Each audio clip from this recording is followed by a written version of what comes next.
Hello everyone. सो आज के current affair में काफ़ी इंपॉर्टेंट 3 से 4 टॉपिक हैं। इसको जानना इंपॉर्टेंट इसलिए हो जाता है क्योंकि इस ट्रेंड से जुड़ा हुआ क्वेश्चंस प्रीवियस ईयर में आ चुके हैं। सो स्टेट पीसीएस हो या संघ लोक सेवा आयोग हो या वनडे एग्जाम हो, काफ़ी इंपॉर्टेंट ये 3 से 4 टॉपिक हम लोग आज बात करेंगे।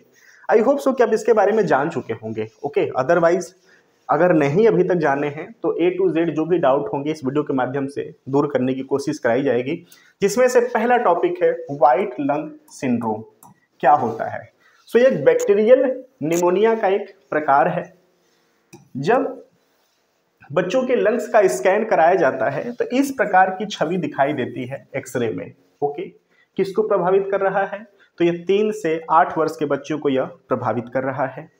ठीक है, अभी कहाँ पर मुख्यतया इसके बारे में बात की जा रही है? तो चीन, डेनमार्क, अमेरिका, नीदरलैंड संबंधी जो कंट्री है वहाँ पर यह चिंता का कारण बना हुआ है। तो एक बात याद रखना कि एक निमोनिया का ही रूप है। एक्सरे कराने पे इस प्रकार की प्रवृत्ति दिखाई देती है। ओके, सांस लेने में दिक्कत होती है, थकान महसूस होता है, ओके, फीवर भी महसूस होता है। तो ये सब इसके सारे लक्षण हैं। सांस लेने में कठिनाई, खांसता है व्यक्ति, छाती में दर्द होता है, बुखार और थकान भी महसूस होता है। क्लियर? सफेद जो फेफड़े यानी जो व्हाइट लंग सिंड्रोम है से संबंधित अगर कारण की बात करें तो यह सटीक कारण की जांच अभी भी चल रही है। बिल्कुल एक्यूरेट बात अभी नहीं कही गई है कि हाँ इसी कारण से ये दिक्कतें हो रही हैं। एक अनुमान, एक रिपोर्ट में अनुमान पब्लिश की गई है, ठीक है, जिसमें कि बैक्टीरिया, वायरल, पर्यावरणीय कारकों का संयोजन व्हाइट लंग सिंड्रोम के योगदान के कारक बन सकते हैं। इन्फ्लुएंजा या कोविड-19 जैसे वायरस, जीवाणु संक्रमण जैसे कि माइक्रोप्लाज्मा निमोनिया, ओके, और सिलिका धूल जैसे पर्यावरणीय कारक सभी संभावित रूपों से सिंड्रोम को प्रेरित कर सकते हैं। उपचार के विकल्प की बात करें तो व्हाइट लंग सिंड्रोम का उपचार करने के कारण के आधार पर संभावित उपचार विकल्पों में antibiotics, antiviral, oxygen therapy, mechanical ventilator, okay, corticosteroids शामिल हैं। रोग की गंभीरता चुने हुए दृष्टिकोण को निर्धारित करती है। इसके परिणाम स्वरूप पूरी तरह से ठीक होने से लेकर दीर्घकालिक फेफड़ों की क्षति तक हो सकते हैं। ओके, तो हम समझ गए कि व्हाइट लंग सिंड्रोम क्या है, अभी कहाँ पर यह चिंता जताई जा रही है। हालांकि भारत में अभी कोई प्रमाणिक रिपोर्ट इसका नहीं आया है। इसका एज आप याद रखना कि किस एज से, यानी 3 वर्ष से 8 वर्ष के बच्चों को यह प्रभावित कर रहा है। संबंधित कारक भी बात कर लिया कि किन किन कारकों से इनके होने की संभावना है और कौन कौन कारक इनको प्रोत्साहित कर सकते हैं। ठीक है, नेक्स्ट है कंचन देवी आईसीएफआर की पहली महिला महानिदेशक बनी है, इसलिए इंपॉर्टेंट हो जाता है।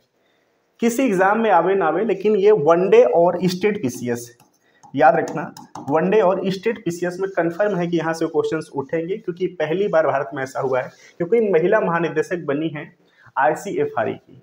ठीक है, सो मध्य प्रदेश कैडर की 1991 बैच की भारतीय वन सेवा अधिकारी कंचन देवी को भारतीय वानिकी अनुसंधान शिक्षा परिषद, Indian council of forestry research and education की महानिदेशक डीजी के रूप में नियुक्त किया गया है। यह ऐतिहासिक क्षण है क्योंकि कंचन केंद्रीय पर्यावरण, वन और जलवायु परिवर्तन मंत्रालय के तहत प्रमुख परिषद में यह प्रतिष्ठित पद संभालने वाली पहली महिला अधिकारी बनी है। बात करें आईसीएफआर की भूमिका की, तो जो Indian council of forestry research education है का मुख्यालय देहरादून में है। भारत सरकार, राज्य सरकारों और किसानों, उद्योगों और शिक्षाविदों सहित विभिन्न हितधारकों की वानिकी अनुसंधान और प्रौद्योगिकी पर सलाह देने में महत्वपूर्ण भूमिका यह निभाता है। यह वन संरक्षण के क्षेत्र में उभरती चुनौतियों का भी समाधान करता है। करियर की बात करें कंचन देवी के, तो वन प्रबंधन, प्रशासन, शिक्षा, मानव संसाधन विकास, अनुसंधान और विस्तार सहित वानिकी के विभिन्न पहलुओं में 30 से अधिक वर्षों का अनुभव के साथ अपनी विशेषज्ञता का प्रदर्शन किया है। उन्होंने वानिकी शिक्षा में योगदान देते हुए इंदिरा गांधी राष्ट्रीय वन अकादमी देहरादून में एक संकाय सदस्य के रूप में भी कार्य किया है। कंचन देवी के योगदान के बात करें तो कंचन ने मौजूदा वन नीतियों के कार्यान्वयन, विश्लेषण कि अद्यतनों के अनुसंधान के माध्यम से ग्रामीण समुदायों के उत्थान पर सक्रिय रूप से काम किया है और आईसीएफआर में अपने कार्यकाल के दौरान इन्होंने पिछले 4 वर्षों तक उप निदेशक के रूप में भी कार्य किया है। उन्होंने वानिकी शिक्षा को बढ़ावा देने, पाठ्यक्रमों को मान्यता देने और वान्य नीतियों पर अनुसंधान, अध्ययन और आयोजित करने और मानव संसाधन विकासों को आगे बढ़ाने में महत्वपूर्ण भूमिका निभाई है। तो आई होप सो कि आप समझ गए कि मामला क्या है, न्यूज क्यों इंपॉर्टेंट हो गया है और किस सेगमेंट से यह जुड़ा हुआ है। क्लियर। सबसे उन्नत परमाणु संयंत्र रिएक्टर JT-60S, याद रखना JT-60S काफी इंपॉर्टेंट है, क्योंकि अभी तक आपने सुना था कि ऊर्जा का उत्पादन नाभिकीय विखंडन से होना पॉसिबल था, लेकिन नाभिकीय संलयन से पहली बार कोई ऐसा आविष्कार किया गया है। काफी इंपॉर्टेंट है। अभी तक हमने पढ़ा था सूर्य को कि जो सूर्य का ऊर्जा उत्पादन है वह नाभिकीय संलयन पर निर्धारित है, लेकिन अब पॉसिबल हो चुका है पृथ्वी पर। तो काफी इंपॉर्टेंट है, नाम याद रखना JT-60SA। 1 दिसंबर को दुनिया ने जापान के इबाराकी प्रांत, ये भी याद रखना इबाराकी प्रांत में स्थित सबसे बड़े और सबसे उन्नत परमाणु संयंत्र रिएक्टर JT-60SA के संचालन की आधिकारिक शुरुआत किया है। कि आपको बिल्कुल याद रखना है, इसका नाम याद रखना है। यह अभूतपूर्व परियोजना यूरोपीय संघ और जापान के बीच एक सहयोग से यह पॉसिबल हो पाया है। JT-60SA परमाणु संलयन प्रौद्योगिकी का एक छलांग का प्रतिनिधित्व करता है। बिल्कुल न्यूज को देखिए, हम नाभिकीय विखंडन क्या होता है, नाभिकीय संलयन क्या होता है, इस पर बात करेंगे, उसके बाद टॉपिक को फिनिश करेंगे। JT-60SA एक सहयोगात्मक प्रयास है। इसमें यूरोप और जापान के 500 से अधिक वैज्ञानिक, इंजीनियर और 60 से अधिक कंपनियां इसमें शामिल थीं। विखंडन का उपयोग करने वाले पारंपरिक परमाणु ऊर्जा संयंत्रों के विपरीत JT-60SA संलयन को नियोजित करता है। एक ऐसी प्रक्रिया है जिसमें एक को विभाजित करने के बजाय 2 परमाणु नाभिकों को विलय शामिल होता है। यह अंतर परमाणु संलयनों को एक स्वच्छ और अधिक टिकाऊ ऊर्जा स्रोत के रूप में स्थापित करता है। JT-60SA ने सफलतापूर्वक परियोजना जो परिचालन है वह शुरू कर दिया है। ओके, सो बात कर लेते हैं नाभिकीय संलयन और नाभिकीय विखंडन, उसके बाद यह टॉपिक बिल्कुल क्लियर हो जाएगा। ठीक है, एक देखिए होता है नाभिकीय संलयन, ओके, एक होता है नाभिकीय विखंडन, एक होता है नाभिकीय विखंडन। ओके, इसको कहते हैं न्यूक्लियर फ्यूजन, ये होता है nuclear fission. Okay, nuclear fission होता है। ओके, यहां पर क्या होता है नाभिकीय संलयन में कि जब 2 हल्के नाभिक आपस में मिलते हैं तो एक बड़े नाभिक का निर्माण करते हैं, ये होता है नाभिकीय संलयन। नाभिकीय विखंडन में क्या होता है कि जब एक भारी नाभिक टूट करके छोटे छोटे नाभिकों में परिवर्तित होता है तो वहां पर नाभिकीय विखंडन होता है। यानी एक में नाभिकों का जुड़ाव होता है, उससे ऊर्जा उत्पादित होती है, एक होता है नाभिक का विखंडन होता है, उससे ऊर्जा उत्पादित होती है। जैसे बात करें हाइड्रोजन के 3 समस्थानिक होते हैं, ठीक है, हाइड्रोजन के 3 समस्थानिक होते हैं, ठीक है, ट्राइटियम, ड्यूटियम, ओके, और प्रोटियम। अगर यहाँ पर ड्यूटियम लिए और ट्राइटियम लिए, क्लियर, तो यहां पर 2He4 हीलियम का निर्माण होता है। ओके, अब कहेंगे कि यहां पर तो 3 2 5 हुआ, यहां पे 4 ही क्यों द्रव्यमान आया। ओके, तो E = mc² का जो फार्मूला आइंस्टीन ने दिया था कि जब 2 हल्के नाभिक आपस में जुड़ते हैं तो वहां पर ऊर्जा के रूप में कुछ द्रव्यमान का ह्रास हो जाता है, जिसको पाके द्रव्यमान में कमी आ जाती है। अगर नाभिक की बात करें तो न्यूट्रॉन और प्रोटॉन को आपस में मिलने से नाभिक का निर्माण होता है, लेकिन जिस मात्रा में न्यूट्रॉन और प्रोटॉन मिलते हैं जब वो नाभिक में परिवर्तित होते हैं तो वहां पर उस नाभिक का द्रव्यमान वो इंडिविजुअल न्यूट्रॉन और प्रोटॉन के द्रव्यमान के योग से कम होता है नाभिक का।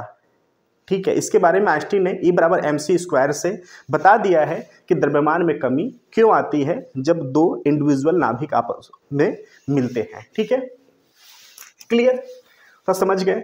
नाभिकीय विखंडन की बात करें तो जैसे 92 यूरेनियम 235 है तो यह Kr और Ba में कन्वर्टित होता है। ठीक है, 39 56 139, ठीक है, में परिवर्तित होता है। आई होप सब समझ गए, यहाँ पे 95 रहेगा। तो यूरेनियम जब विखंडित होता है तो Kr और Ba में कन्वर्ट होता है, ये नाभिकीय विखंडन का एग्जाम्पल हो गया। नाभिकीय संलयन में होता है क्या कि जब दो छोटे छोटे नाभिक आपस में मिलते हैं तो एक बड़े नाभिक का निर्माण करते हैं। क्लियर। जो नाभिकीय संलयन है यह चैन रिएक्शन नहीं होता है, लेकिन नाभिकीय विखंडन चैन रिएक्शन हो भी सकता है और नहीं भी हो सकता है। तो आप समझ गए, सबसे बड़ा जो एग्जाम्पल था नाभिकीय संलयन का, नाभिकीय संलयन सबसे बड़ा एग्जाम्पल है सूर्य। सूर्य का जो ऊर्जा उत्पादन होता है वो नाभिकीय संलयन से होता है। यह कभी अंत इसका नहीं होता है। भाई कोई भी एटम है वो टूट रहा है, टूटते टूटते टूटते एक दिन फिनिश हो जाएगा। लेकिन संलयन में क्या होता है कि दो एटम आपस में जुड़ रहे हैं, बड़ा बन रहा है, इसका कभी अंत नहीं होता, इसका अंत पॉसिबल है। तो ये भी याद रखना कि जो नाभिकीय संलयन है वो चैन रिएक्शन नहीं होता है, लेकिन जो नाभिकीय विखंडन है ये चैन रिएक्शन हो भी सकता है, नहीं भी हो सकता है। ठीक है, एग्जाम्पल्स में हमने समझ लिया कि नाभिकीय संलयन क्या होता है और नाभिकीय विखंडन क्या होता है। एनसीआरबी ने क्राइम इन इंडिया रिपोर्ट जारी की है। सो राष्ट्रीय अपराध रिकॉर्ड ब्यूरो ने क्राइम इन इंडिया शीर्षक से अपनी नवीनतम रिपोर्ट जारी की है। इसमें वर्ष 2022 के अपराध के आंकड़ों के महत्वपूर्ण रुझानों का खुलासा किया गया है। मुख्य आकर्षक में साइबर अपराध में 24% का उल्लेखनीय वृद्धि है, आर्थिक अपराध में 11% का उल्लेखनीय वृद्धि है, वरिष्ठ नागरिकों के विरुद्ध अपराध में 9% और महिलाओं के विरुद्ध अपराध में 4% की बढ़ोतरी दर्ज की गई है। क्लियर। साइबर अपराध की बात करें तो रिपोर्ट साइबर अपराधों की वृद्धि का संकेत देती है। 2022 में 65,893 मामले दर्ज किए गए हैं, जो पिछले वर्ष की तुलना में 24.4% की पर्याप्त वृद्धि को दर्शाता है। इन साइबर अपराध में 64.8% मामलों को पीछे का मकसद धोखाधड़ी, यानी 42,710 मामले ऐसे हैं जहां पे धोखाधड़ी था। इसके बाद 5.5% यानी 3648 मामलों में जबरन वसूली और 5.2% मामले यानी 3434 मामलों में यौन शोषण का कारण बताया गया है साइबर अपराध के थ्रू। आते हैं आर्थिक अपराध पे। आर्थिक अपराधों में भी वृद्धि को देखी गई है। 2022 में 1,93,385 मामले दर्ज किए गए हैं, जो पिछले वर्ष की तुलना में 11.1% वृद्धि को दर्शाता है। आर्थिक अपराधों में सबसे ज्यादा जो मामले हैं वह जालसाजी और धोखाधड़ी के हैं। कुल मिलाकर 1,70,901 मामले हैं। अन्य श्रेणियों में आपराधिक विश्वासघात यानी 21,814 मामले हैं। जालसाजी के लिए 670 मामले शामिल हैं। विशिष्ट जनसांख्यिकी के विरुद्ध अपराध की बात करें तो अनुसूचित जातियों जिसमें कि एससी के खिलाफ अपराध में 13.1% की वृद्धि दर्ज की गई है। 2021 में 50,900 मामले की तुलना में 2022 में 57,582 मामले दर्ज किए गए हैं। ये मेंस के व्यू से काफी इंपॉर्टेंट है, आप इसको नोट डाउन कर लेना। अनुसूचित जनजातियों एसटी की बात करें के खिलाफ 14.3% का वृद्धि दर्ज किया गया है। 2021 में 8,802 मामले की तुलना में 2022 में 10,064 मामले दर्ज किए गए हैं। वरिष्ठ नागरिकों के खिलाफ अपराध की बात करें तो पिछले वर्ष 26,110 मामलों की तुलना में 2022 में 28,545 मामलों के साथ 9.3% की वृद्धि देखी गई है। महिलाओं के विरुद्ध अपराध की बात करें तो 2022 में महिलाओं के खिलाफ अपराध क्रूरता यानी कि 31.4% ऐसा है जहां पे कि हस्बैंड के द्वारा क्रूरता दिखाई गई है। इसके बाद महिलाओं का अपहरण 2%, महिलाओं पर उनकी सील भंग करने के इरादे से हमला 18.7%, बलात्कार 7.1% से संबंधित है पूरा का पूरा मामला। सो एवरीबॉडी, ये रिपोर्ट इंपॉर्टेंट है, इसके आंकड़े इंपॉर्टेंट है, ये स्पेशली वुमेन एम्पावरमेंट के आंसर राइटिंग में भी काफ़ी यूज होगा कि किस तरह से महिलाओं को पीड़ित किया जा रहा है, उनका हरासमेंट हो रहा है। साथ ही साथ एसे राइटिंग और इंडियन सोसाइटी का जो सेगमेंट है हमारे जीएस फर्स्ट का, वहाँ पे भी काफ़ी यह उपयोगी टॉपिक साबित होने वाला है। तो आई होप सो कि इस रिपोर्ट को आप याद रखना। ओके, ये रिपोर्ट काफ़ी इंपॉर्टेंट है, इस रिपोर्ट को आपको याद रखना है, NCRB crime in India report 2022। ठीक है, तो चलिए फिर मिलते हैं अगले सेगमेंट में, तब तक थैंक यू सो मच, धन्यवाद।